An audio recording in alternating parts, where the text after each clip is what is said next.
like clock. I can't stop. Fuck around, make my 40 pop. Boruto episode 144 and 145 spoilers. These right here dropped a couple of days ago from Organic Dinosaur. Of course, she's the one that always translates it. She's the queen. If you guys want to follow her, her link is going to be in the description below. But regardless, these two episodes are going to be extremely important, mainly because they are furthering the plot of the Mujina Bandits. What we know right now is that somebody is pretty much backstabbing Boruto and working alongside the Mujina Bandits. But in these two spoilers, we don't necessarily get to find out who exactly did it. But without further ado, let's get into episode 144. The title is going to be Kokuri's Secret. Into the actual paragraph, it says, it's only been a few days since they started guarding Kokuri, but at any rate, Boruto and the others have been doing well on progressing in their mission. However, Boruto and his comrades can't help but feel as though Kokuri has been doing something in secret, and so they decide on proceeding with another mission to ascertain whether or not Kokuri is trustworthy. Meanwhile, Tsukio, one of the leaders of the Mujina, who has been similarly imprisoned in the Hozuki castle like Kokuri,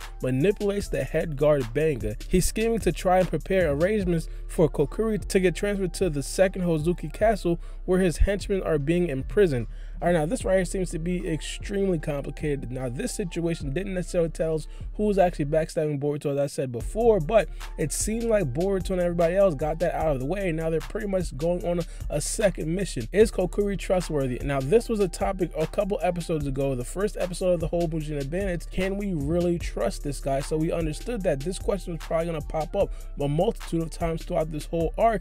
Is Kokuri actually trustworthy? And it seems like this is going to be the first episode where they really do question if Kokuri is trustworthy. Now, one of the fishy things that I did notice throughout this arc is the fact that when Kokuri was attacked, he didn't die. And I didn't necessarily talk about this mainly because there's a lot more things to talk about regarding the Mujina Bandits arc. But regardless, when Kokuri was attacked, there was a Mujina Bandit, quote unquote, that came face to face with Kokuri with a knife. Could have stabbed Kokuri in the heart, the neck, anywhere to pretty much kill him, but they stabbed him in the shoulder. And that right there seemed to be a little bit fishy to me, mainly because if the person was in the Mujina Band, we can possibly assume that they know what to do with the knife. That right there got me extremely suspicious of Kokuri. Here's the thing, they can't necessarily trust Kokuri too much, but they have to pretend that they do trust him. And I'm pretty sure Boruto and Mitsuki and Sada are probably going to secretly investigate Kokuri as well. But in my opinion, the biggest news about this whole thing is Tsukio basically manipulating Banga into having Kokuri be relocated into the second Hozuki castle.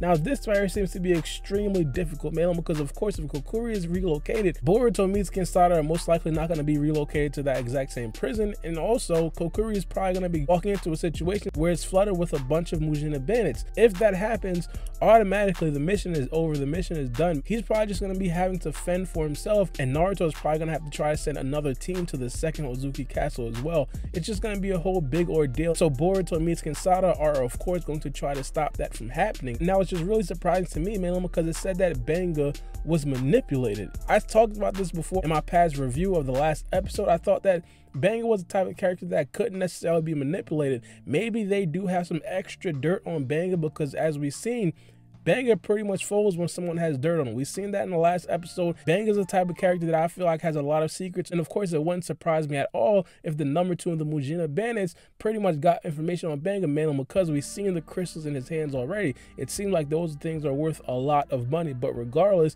Banga seems to be on the other side as of right now. Now going into the next episode, episode 145, the title is going to be Prison Break Out of Hozuki Castle.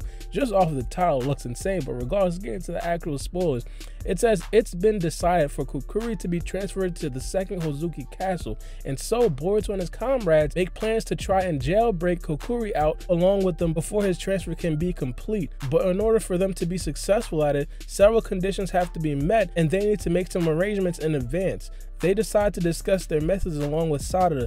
Nevertheless, Kadama, who shares the same prison as Boruto and the others, have been able to completely observe the current state of affairs. It's been mentioned that Kadama had formerly sold out his own friends. If he betrays them, then that will result in Team 7 getting caught in a dilemma before their jailbreak. This right here seems to be extremely interesting.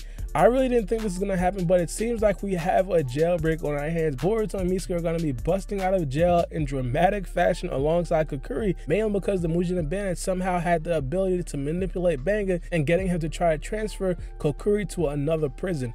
Now here's the thing. The jailbreak is going to be extremely difficult, man, because they all have seals on them. During the first episode of the Mujin Bandits, like in the first scene, we seen a character try to escape the prison, and once he stepped like a foot outside of the prison, he immediately collapsed and his clothes started to burn off of him. Now here's a thing that might help them. They said that the jutsu is of course fire. A big amount of water can deactivate the seal, and of course what we understand is that Boruto and Mitsuki can still manipulate chakra, they can still use jutsu, and because of that they can possibly destroy the seals with a water style jutsu. Boruto has water style, Mitsuki has water style. I'm not sure about Sada, but just off of those two characters right there, we can pretty much assume that they'll be able to deal with the seals extremely quickly. Now I do want to backpedal a little bit like Deion Sanders for 1 second. What we understood from the last episode is that someone in Boruto's jail cell previously backstabbed Boruto was actually in the Mujin Bandits. I assume that in the next episode we're probably going to find out who that is, but in this episode, the spoilers for episode 145, which is 3 episodes later, it seems like Kadima is still in the actual jail cell, so we could possibly cross him out on the culprits that could have possibly backstabbed Boruto. This basically means that it has to be one of the other 2 characters, either that or it was just a huge misunderstanding and Mitsuki was completely wrong about his assumption that one of the people who are possibly in the Mujin Bandits has to be in that cell. So the main 2 culprits, as I talked about in my last video when I pretty much dissected who could possibly be the undercover Mujina, is Kamada and also Arai. Now it seems like we don't necessarily know exactly who yet. Of course I expect for them to tell us in the next episode, but regardless, Kadima is officially crossed off of that list. I don't necessarily want to say officially, that maybe that was a poor choice of words, but he's most likely not in the Mujina just off of that. But what we understand is that he's a snitch, just flat out, plain and simple, he's a snitch, and he doesn't necessarily say anything, and the spoilers basically said that he sat back and observed everything go on, so he knows exactly what's happening. He knows exactly that Boruto and everybody else are planning to try to escape. And as the spoiler said, if he says something to one of the guards, Boruto, Mitsuki, and Sada potentially can get in a lot of trouble and the mission could possibly be failed. Now, this right here is not just to catch the Mujin Bandits. Of course, that's very important and all, but this right here is like a tryout. From the first episode, they pretty much said that this mission is a Chunin mission. Naruto gave him all of the respect. He basically said that Boruto, Mitsuki, and Sada are pretty much Chunins already.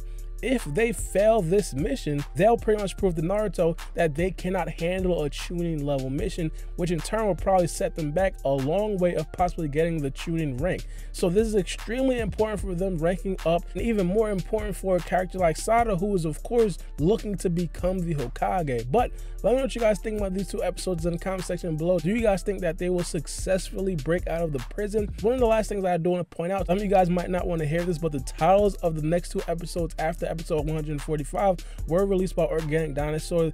The title episode 146 is Carrying Out the Prison Break, and the title episode 147 is The Moonlit Decisive Battle. Those 2 episodes right there sound extremely lit, but let me know what you guys think about these spoilers in the comment section below.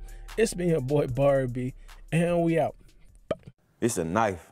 Check my clock, I can't stop. Fuck around, make my 40 pop. No popcorn, I pop pistols. Reaming my body, clothing no issue. Bitch, you look sick, you need a tissue. You drop a body, I just might bless you. I'm at your sexual, no high cholesterol. Where's Jenny Craig? Bitch, just get sexual.